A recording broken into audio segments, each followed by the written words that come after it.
রাজু বাজার থেকে অনেক বড় একটা মাছ নিয়ে আসে, যেটা দেখে তার বউ জিনিয়া চিৎকার করে ওঠে। এই, তুমি এত বড় মাছ কোথা থেকে নিয়ে আসছো শুনি? বাজারে মাছটা দেখলাম, ভাবলাম অনেকদিন ভালো মন্দ কিছু খাওয়া হয়নি, মাছটা নিয়েই যাই। এটা ভেবেই মাছটা নিয়ে আসলাম গিন্নি, ভালো করিনি। কি, তুমি এত বড় মাছ নিয়ে এসেছো? তাই মাছটা কত নিয়েছে শুনি? এই মাছটা মাত্র 300 টাকা নিয়েছে। তুমি 300 টাকা দিয়ে মাছ নিয়ে এসেছো? তুমি জানো 300 টাকায় আমাদের 10 দিনের বাজার হয়ে যেত। মেয়েটাকে একটু ভালো মন্দ না খাওয়ালে হয়? তুমিই বলো। মেয়েকে কি খাওয়াবো আর কি না খাওয়াবো সেটা আমি বুঝবো। তুমি মাছটা ফেরত দিয়ে এসো, ফেরত দিয়ে এসো বলছি। এমন করে কেন বলছো গিন্নি? ঠিক আছে, আমি মাছটা ফেরত দিয়ে আসছি। রাজুর মেয়ে এসে বলবে, বাবা, ও বাবা, আমার না জুতোটা ছিঁড়ে গেছে, আমাকে একটা জুতো এনে দেবে?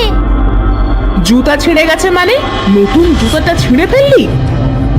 মা, তুমি এই জুতাটাকে নতুন জুতা বলছো? তুমি বলো, এই জুতাটা আমি কতদিন ধরে পরছি। ঠিক আছে মা, আমি আসার সময় তোর জন্য জুতা নিয়ে আসবো। জুতা আনতে হবে না, এই জুতা আমি সেলাই করে দিব। এই জুতোটা আর কতবার তুমি সেলাই করবে মা? আমার জুতা দেখে সবাই হাসাহাসি করে। হাসাহাসি করে করুক, এখন একটা জুতো কিনতে কত টাকা খরচ জানিস? দে আমার কাছে জুতোটা দে, আমি ঠিক করে দিচ্ছি। তুমি এখনো দাঁড়িয়ে আছো কেন? রাজু জিনিয়ার বকা শুনে সেখান থেকে চলে যায়। জিনিয়া কামিনীর জুতা ঠিক করে দেয়। তখন পাশের বাড়ির থেকে রিয়া আসে তাদের বাড়িতে। ভাবি, কি করছেন আপনি? এই যে ভাবি, জুতা ছিঁড়ে গেছে তাই ঠিক করছিলাম। ভাবি, এই জুতায় আর কত ডাবপাটি দিবেন? জুতাটা এবার বাদ দিন। ভালো জুতাটা কি জন্য বাদ দিব ভাবি? আপনি কি জন্য এসেছেন সেটা বলেন। ভাবি, আমার বাড়িতে লবণ ফুরিয়ে গেছে, আমাকে একটু লবণ দিন না। একে যে লবণ দিব তাতে আমার 2 দিন চলে যাবে। কি হলো ভাবি, দিবেন না? দিব না কেন ভাবি? আপনাকে একটা কথা বলি, লবণ খাওয়া স্বাস্থ্যের জন্য একদম ভালো নয়। ডাক্তারে লবণ খেতে নিষেধ করেছে। আমি তো লবণ খাওয়া বন্ধই করে দিয়েছি, তবুও আপনি যখন এসেছেন তখন একটু নিয়েই যান। এই নিন ভাবি। এতটুকু লবণ? কেন ভাবি, আপনার হবে না এতে? হ্যাঁ হ্যাঁ, হয়ে যাবে হয়ে যাবে। কিপটা দেখেছি, তবে ইনার মতো কিপটা আমি আর একজন কেউ দেখিনি। মা, তুমি এটা কি করলে? এতটুকু জিনিস কাউকে দেয়া যায়? তোর কাছে এটা এতটুকু মনে হচ্ছে, আমার কতখানিক লবণ চলে গেল জানিস? এটা বলে জিনিয়া ঘরে চলে যায়। পরের দিন, ভাবি তোমার এই শাড়িটা এবার বাদ দাও, দেখো কত জায়গায় ছিঁড়ে গেছে। রাজু ভাইয়ের তো টাকা পয়সা কম নেই, তাহলে তুমি এমন খারাপ শাড়ি কেন পরো? এখন শাড়ির যে দাম, এত টাকা দিয়ে শাড়ি না কিনে যেটা পরছি সেটাই ভালো। আচ্ছা এখন যাই, পরে আবার আসবো। জিনিয়া বাড়ি চলে আসতেই রিনি বলে, কিপটে দেখেছি, তবে এমন কিপটে আমি আগে কখনো দেখিনি। জিনিয়া বাড়ি এসে দেখে তার মা আর বোন এসেছে। এ কি মা, তোমরা কখন এসেছো? এই তো আমরা এইমাত্র এলাম মা, এসেই তোকে খুঁজছি। মা যে, কেমন আছেন আপনি? সাথে রাইমাও এসেছে দেখছি। জিনিয়া, তাহলে আমি বাজারে যাচ্ছি। তোমাকে বাজারে যেতে হবে না, মা বাজার করে নিয়ে এসেছে। আমি দোকান থেকে একটা ডিম কিনে নিয়ে আসবো। তোমাকে নিয়ে আর পারলাম না, তোমার যা ইচ্ছা তাই করো। মনে করেছিলাম আজ নানিরা এসেছে, একটু ভালো খাওয়া দাওয়া হবে, কিন্তু সেটাও কপালে নেই। ধুর ছাই, কিছুই ভালো লাগে না। রাজু রাগ করে সেখান থেকে চলে যায়। জিনিয়া ডিম কিনতে দোকানে আসে। ভাই, আমাকে একটা ডিম দাও তো। এই নিন ভাবি, আপনার ডিম। আপনার 5 টাকা 50 পয়সা দাম হয়েছে। এই নাও 6 টাকা, আমাকে 50 পয়সা ফিরিয়ে দাও। আমার কাছে 50 পয়সা নেই ভাবি, আপনি 1 টাকার একটা চকলেট নিয়ে যান। আমার 1 টাকার চকলেট লাগবে না, আমার 50 পয়সা তুমি ফেরত দাও। এবার যখন কোনো জিনিস নিতে আসবেন তখন 50 পয়সা কম দিয়েন। বুঝেছি, এই সব তোমার টাকা না দেওয়ার ধান্দা। তোমার ডিম তুমি ফিরিয়ে নাও। দিন দিন, সেটাই ভালো হবে। জিনিয়া টাকা নিয়ে চলে যায়। কিপটা দেখেছি, তবে রাজুর বউয়ের মতো কিপটা আমি একজনও দেখিনি।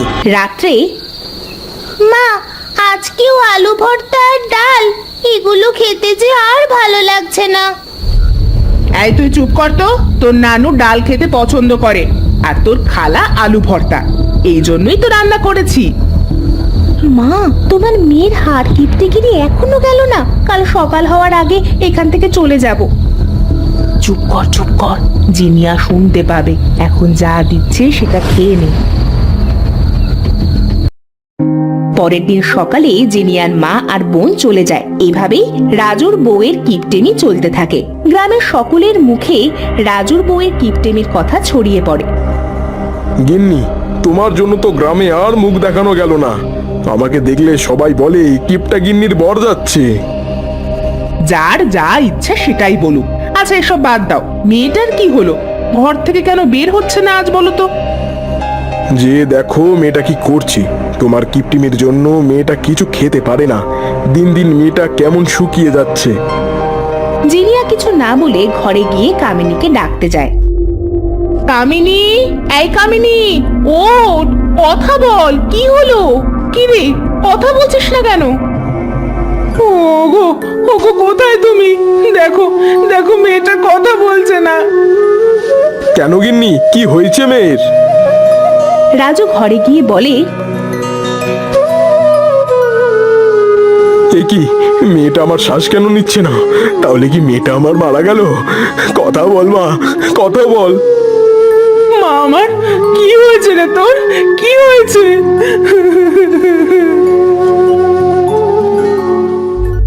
কামিনীর মৃত্যুর খবর গ্রামে ছড়িয়ে পড়ে। সকলে একে একে কামিনীকে দেখতে আসে। তুই এমন কেন করলি মা? কেন চলে গেলি আমাকে রেখে? এমন সময় তাদের বাড়িতে একটা ঋষি আসে। কি হয়েছে বাবা, তোমরা এভাবে কাঁদছো কেন? আমার মেয়েটা হঠাৎ কথা বলছে না, শ্বাস নিচ্ছে না, মনে হয় মারা গেছে। কই দেখি কি হয়েছে। আমি তোমার মেয়েকে ভালো করে দিতে পারি, তবে আমার একটা শর্ত আছে। আপনি বলেন, আমরা আপনার সব শর্তে রাজি, তবু আমার মেয়েটাকে বাঁচিয়ে দিন। শুনেছি তোমার গিন্নি নাকি খুব কিপটা, কাউকে কিছু দিতে চায় না। যদিও বা কখনো দেয় তাহলে 1 চিমটির ওপরে নাকি হয় না। তোমার গিন্নিকে কথা দিতে হবে। কি কথা দিতে হবে বলুন ঋষি বাবা? তুমি কিপটেমি ছেড়ে দেবে। কেউ কিছু নিতে আসলে তাকে পর্যাপ্ত পরিমাণ জিনিসটাই দিতে হবে। তোমার এই অবস্থাতেও কিপটামি গেল না, তাই না? আমি তাহলে চলে গেলাম। আমার মেয়েকে আপনি ভালো করে দিয়ে যান। আপনি যা বলবেন আমি তাই করব। তোমাদের মেয়ে অনেক দিন পুষ্টিকর কিছু না খেতে পেয়ে অসুস্থ হয়ে জ্ঞান হারিয়ে ফেলেছিল। এখন ওকে ভালো মন্দ খাইয়ে সুস্থ করতে হবে। মা, মারে, তুই ভালো হয়ে গিয়েছিস। তুমি আমার মেয়েকে একদম ছোবে না। আজ তোমার কিপটিমির জন্য আমার মেয়ের এই অবস্থা। আমি তো ওদের ভবিষ্যতের জন্যই কিপটেমি করি। এই জন্যই আমার মেয়েটাকে মেরে ফেলেছিলে? আপনাকে যে কি বলে ধন্যবাদ দিব। আজ আপনার জন্যই আমার মেয়েকে ফেরত পেলাম। ধন্যবাদ দিতে হবে না, তোমরা সুখে থাকো এটাই কামনা করি। আর যা হবার হয়ে গেছে, নিজেদের ভেতরে ঝামেলা করো না। এখন আমি আসছি। ঋষি সেখান থেকে চলে যায়। এরপর থেকে রাজুর গিন্নির কিপটেমি সেরে যায়।